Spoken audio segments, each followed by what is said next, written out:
you've written your column, it's in the day's paper, and your opinion is, and it's quite clear, you believe if Hearts win the remaining 2 games before the split, that's away to Livingston, and then at home in Motherwell, that's it, title in the bag. Yeah, listen, I still, as I said, it'll obviously not just be as easy as that, but I do think if they win the next 2 games going into the split, I don't see them losing it. That's my gut feeling. That's my honest answer. Obviously, I said at 15 games to go, I fancied them to win it, and I just think if they go into the split, having won these 2 games, obviously they're still. Listen, the good thing about the weekend is Rangers can go top, and Hearts will need to go into the game on Sunday knowing that. I think it will be the first time in 6 months that they will not have been top. So there's a question for them to answer straight away. I think if they do go and answer that, everybody expects them to beat Livingston. And I think if they go, Tricky game, Brian. it is Livingston away. 100%. Livingston. I know that Livingston have had their problems, and I know where they are in the league table. But Livingston away is not a pleasant fixture. No, Keith, do you know what? These 2 games for me are bigger than the split. As crazy as that sounds, because I don't think Livingston will be an easy game. And I certainly don't think Motherwell at home, going on how Motherwell have played, obviously they were 3-0 up at Tynecastle earlier on in the season, and Hearts were lucky, in a sense, to get it back to 3 each. So it's 2 massive games, and with just the pressure that's on them. But I just feel, mate, I just think that something inside me says if they get 6 points out of the next 2 games, going into the split, I do not see them playing Celtic and getting beat. I do not see them playing Hibs and getting beat. And I don't see them playing Rangers and getting beat. I just don't. I just don't see it. And I don't see Rangers or Celtic winning everything as well. So I think if they can go into the split, as I said, with 6 points out of the next 2 games, Well, so close then, it's just tantalising, and you can almost reach out and touch it at that point. And that's the thing, mate. I think out of the 3 of them, I think they're the most assured. They seem the most calm. They seem the most present in day to day, just the way they're going about their business. You also have to understand, from my point of view, the pressure that then is going to be lumped on Rangers and Celtic going into the split is colossal. Yeah. And can these players at Rangers and Celtic deal with it? I'm not so sure they can, mate. That's just my honest opinion. I don't think it. When you go, no, I've just got to say, I've done a pre-record, kind of extended interview actually with Barry Ferguson, which is coming up later in the show, and he'll obviously give a slightly different perspective. You might be surprised to learn, Ryan, that he doesn't necessarily agree with it. Yeah, and I think I know what he'll be thinking. Rangers will win it, and rightly so. I don't know, mate. As I said, I've said it for 15 games in. I've just had this feeling that Hearts. You have, to be fair, you have. Yeah. You've been very consistent on that. We've and also even- got. Yeah, Sorry, and we've even with also the got blitz, Ryan McDonald coming in from Record Sport, and he'll give us more of the Celtic perspective. But while we've got you, Ryan, 'cause I know you have to shoot, some comments are flying in. Here's a good one from McKenna, who actually says that you're a great Jambo and you're talking a lot of sense.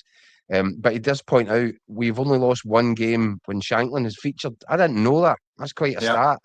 Yeah. And what a time to get him back. Exactly. And I mean, Long's coming back. Again, another point that I'll make against the argument of Rangers and Celtic is if we were to sit down just now and say, if we look at the teams that Rangers, Hearts and Celtic, and who's going to score, who have we got that can go and score and win games? You look at Hearts, 100%. Right now you've got Braga and you've got Lawrence coming back, who hands down is going to score you goals. I look at the other teams and I'm just not so sure. Ryan, either one of these 2 walks straight into the starting 11 of either Celtic and Rangers right now. I don't think there's any doubt. I've said for a long time, I can't remember the last team that ever won a title without having a fully functioning striker scoring goals. Yeah. Just can't remember. Hearts have got 2, Rangers and Celtic don't have 1 between them. And that's 100%. the point I'm making as well, mate, is as I agree with you 100% on that. I just feel getting into the split, if you've got Lawrence and Claudio up front, who you know are going to score. I mean, in Lawrence's absence, Claudio has been unbelievable. And you think, just alongside the fans, just alongside the full feeling of the club, what Derek's done, I just think if they get 6 points out the next 2 games going into this split, mate, I honestly think they'll turn the screw. I genuinely do. And I think... The other thing, Ryan, that you said in your column that's really interesting, you think Celtic will be the first of the 3 to start folding and fading away? Yeah, I do, mate. I do. I just... That Dundee United performance, I mean, I think everybody that watched that game, Celtic persuasion, neutral, whatever, if you sat there and said, these guys have got a league title to play for on the back of that performance, it was absolutely atrocious. Now, they've still got the cup, which is a bit of a silver lining. I just think if they get a draw or if they get a defeat in the next couple of games, I think the wheels will come off for them in the league, certainly. Because, as I said, we've spoke about it before, the situation between the board and the fans, which I think the fans are more than entitled to their opinion, and I actually think they're right. But that then translates onto the pitch. And right now, for me, Celtic do not have enough bodies and enough players that can fill a Celtic jersey, that they can take on that pressure and take on that responsibility of playing for that size of club. So for me, as I said, I think that if they waver at any stage, as soon as they do, I think they will buckle. And I think I'd imagine most people would agree with me. I cannot see them going the next 7 games unbeaten. So It I does think feel as if it does feel as if the whole picture is sort of teetering on the brink a little bit of Celtic, doesn't it? It is one more, sort of difficult afternoon.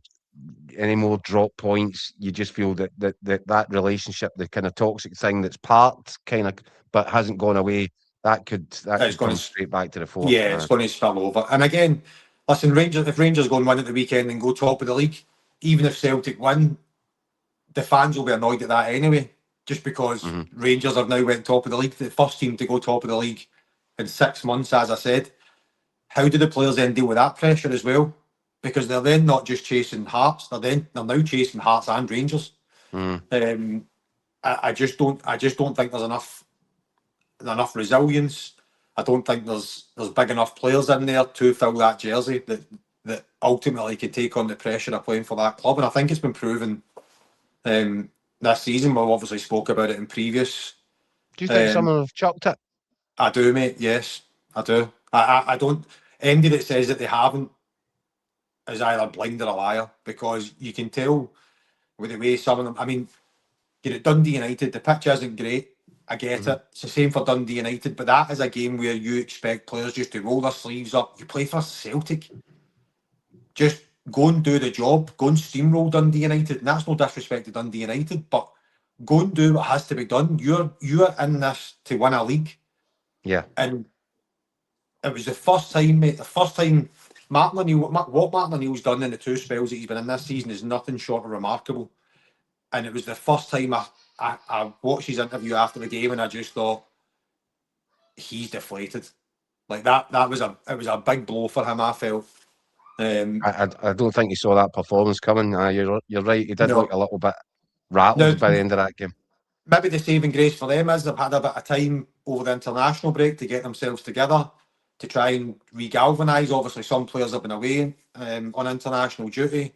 They can come back and it can maybe give them another little spring in their step. But I just feel with the full circumstances of Celtic, as we're saying, with the fans and the board, and how fragile they look on the pitch, at any given time, they can go from playing well to looking fragile in a split second. And I just think at some stage over the next 2 or 3 games, I think if they get a draw, as I said, or if they end up getting beaten in any of the games, I think they will buckle. You think they'll have a difficult afternoon, Dundee? I think they'll. And Storm Dave as well, by the way. There's a storm brewing. I think they'll have a really, really tough day, mate. I think Dundee, what Stephen Presley's done there has been excellent. I think they've improved as the season has gone on.